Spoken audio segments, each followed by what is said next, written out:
Tay, nandito lang pala kayo. Galing ako sa kwarto niya Masyadong mainit sa loob, kaya nagpapahangin muna ako dito sa labas. Bago na pala ako tune niyo. Oo, may nagkawang gawa. May nag-donate ng 50. Nasaan mo yung dati? Ayun, sinusunog na.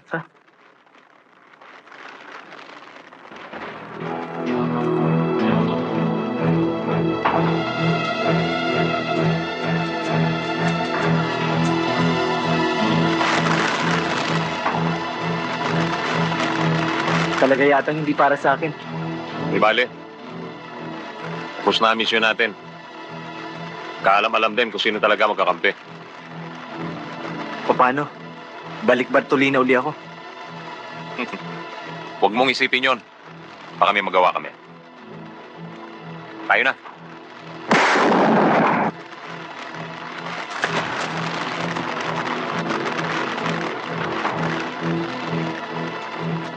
O, Mando, huwag ka muna maghulay suka. Siguro naman sasabihin mo na sa'yo kung nasaan ang pera, no? Mando? Kung hindi, baka sumunod ka riyan. Huwag kang malihim, Mando. Nasaan? Nasaan, Mando? Nasaan? Nasaan? Huli na kayo, Major. Wala na. Abo na.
Good morning, ho, sir.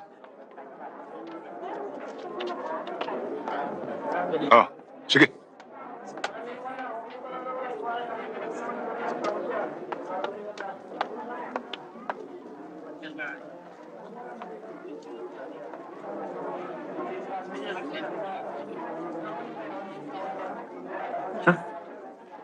Itay?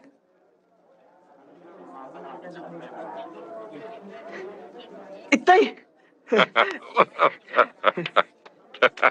Ang bigat nyo ngayon, Tay, Meron pa kayong private nurse.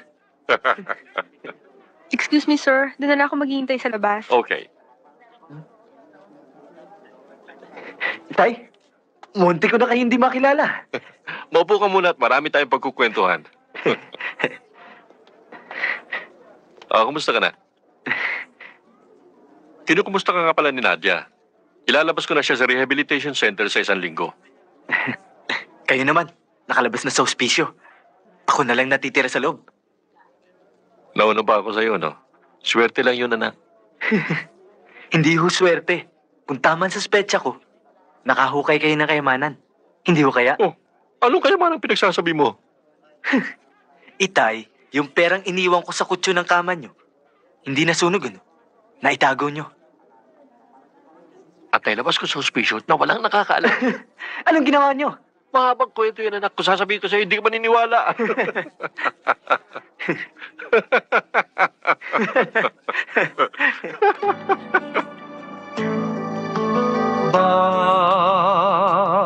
Bakit hindi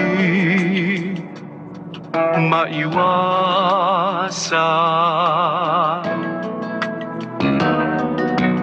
ng tao ang kasalanan?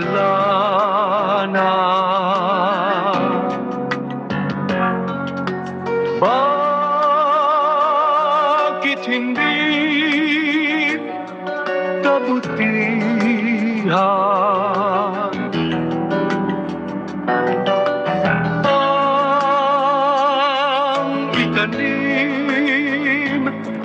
sa isipan.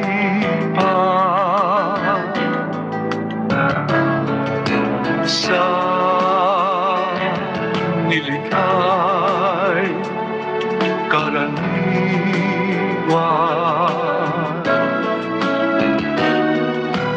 Ang hangat ay kapangyarihan.